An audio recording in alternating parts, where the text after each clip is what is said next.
Okay, class. So, finally getting to this demo for you. I wanted to show you.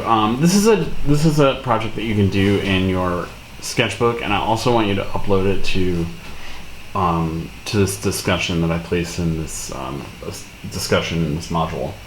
So I want to talk about how I want you to basically start by choosing an object. It can be a simple object like that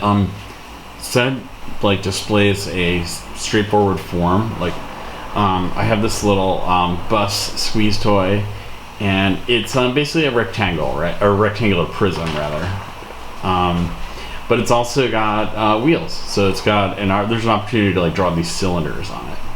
So I'm placing it over here, and in the inset image you can see that I've kind of placed it roughly the same sort of perspective, or from the same point of view that I'll be drawing it from for this demo. So that's really important. Like, these drawings are representing a specific point of view, the location of the viewer, and they're kind of things we talked about with perspective. I want to first examine the overall form here, which I already mentioned is a rectangle. So I want to start by thinking about how that rectangle is structured and how it's going to sit on my page, like how I'm going to examine these angles. So this is where I use a sighting method that I described in the lecture, where I take my pencil and I compare it to the angle that I see from my point of view of the bus. So I'm gauging this angle to be about here. So the way I do that is I hold my pencil out perpendicular to my line of sight, so that and then I hold it right up to the edge of the bus. So in this case, the bottom edge of the bus. You can see I've transposed that line onto my drawing. My next line is going to be the angle on the other side, the front of the bus. So I'm going to use the same method, and that's quite a steep angle. It looks something like this. So notice that these lines that I create, they're light. Notice also that they intersect. They don't end at one another. They run across, and you'll also notice I'm kind of accessing this gesture line, right? In the sense that it's a line that moves fairly quickly, and I'm not, for instance, I'm not drawing slowly and deliberately like I would with a contour line. So my next method is going to be, just build the rest of the rectangle. So this line that represents the forward vertical corner is basically a vertical line, right, from where I sit. Now I want to think about that front edge of the bus, which is basically like a square shape, right? So as you can see in my drawing as I've represented it. So one thing I can do by sighting is compare the line from the bottom of the front quarter of the bus to the top, the roof.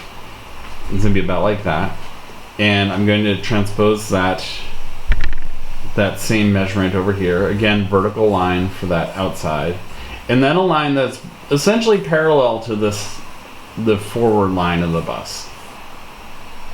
So that's the front end of the bus. Now I want to make some judgment about the length of the bus. So it's obviously a lot longer than it is in the sideways direction than it is in the front. So how do I go about that? I'm going to take a measurement. I'm going to think about how this measurement from here to here could be a unit of measurement that I use to determine the rest of the bus. So using my sighting technique, I'm going to measure the front end of the bus, and I'm just going to use, actually the height of the bus at the forward corner, and then I'm going to move down the side of the bus, and I want to think about how many of this units is the bus long. And it looks to me like it's about 4 units. So this is what that looks like. This is what I do when I'm drawing this. I'll hold my pencil like this and kind of mark. I'll make a measurement that represents that and then I mark along the side. And then I'm going to draw another parallel line that represents the top of the bus, and then another vertical line that represents the back of the bus. So I don't know, that looks a little long, so I'm just going to use my sort of judgment here and say that maybe it's a little shorter than that. And I can use my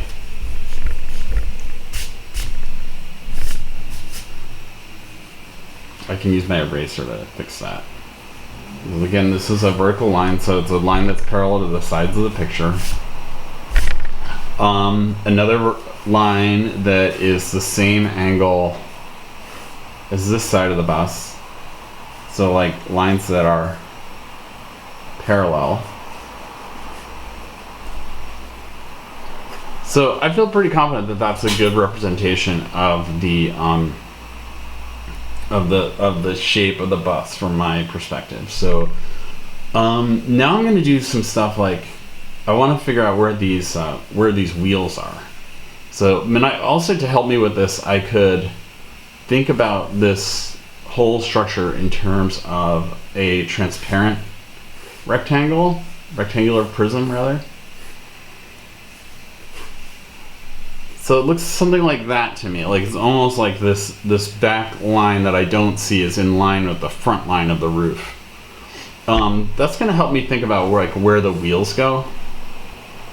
So the first wheel looks to be, I'll do a measurement. It looks to be like about half the height of this leading edge of the bus back from the front of the bus. That's where it starts. And then it's about the same distance to the other end of the wheel. And then it's basically a circle that's centered on that. So I'm gonna visualize that as a center line that goes across the bottom of the bus. Again, thinking in terms of transparency. And then I can even like build a cube, like working off of the lines I've already established, that the wheels live in. So I'm essentially thinking about this in terms of like a cylinder. So like, and then I place an ellipse inside that circle. So that'll help me envision where that wheel goes.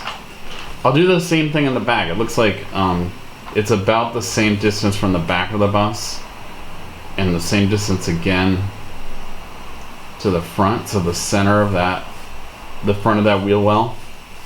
So the center of that line is parallel to the front and back.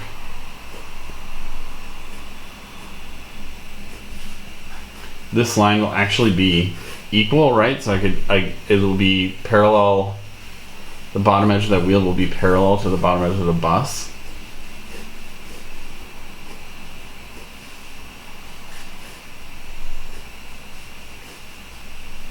And that also captures a circle that's really an ellipse.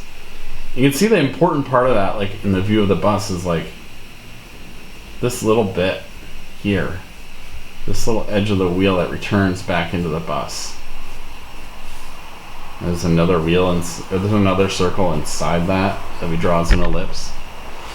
So some other things to think about on the bus, like the placement of the windows. So like there's it looks to me like the two front windows are about halfway down. They occupy the top half of this front square of the bus. So I start by drawing an X, like two diagonals that go from corner to corner, and that helps me establish this parallel line that's parallel to the top and the bottom line. And then I can figure out kind of where the windows go inside that. The front window of the bus. It's a little bit more like that. So you can see I'm kind of like starting with the large basic form and I'm moving my way down. Notice also there's like sort of this other structure. Like if you see the bus, it's like where the destination is. So like that's part of the bus too. And also acknowledging that the top of the bus is sort of rounded. So I think about this as a rounded form. And now the windows on the side. So like they all line up with this sort of halfway line from the front. And there are 1, 2, 3, 4, 5, 6 6 windows on the bus that go to about the center line of the front wheel. They end there. So I could divide this space up into those 6 segments. So I gotta divide it in half first, and then into thirds. Half, and then into thirds. And then I can put those windows in.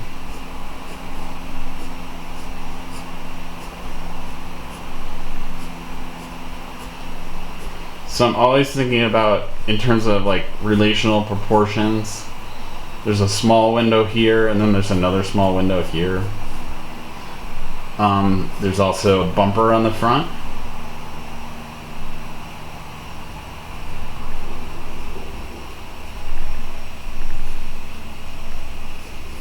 So, you know, showing you some drawings that get way more technical than this, but this is the basic idea of how you attempt to draw you know, an object that looks sort of convincing. And you can get more detailed with this if you want. But I feel like in this session I basically captured like that overall structure of the bus. And it's fine for the finished drawing to kind of to look like this, to have sort of a sketchiness to it and just show all those underlying values. So go ahead and choose a simple object and create a drawing, an analytical drawing like this, and post it to the discussion. All right, thanks, guys.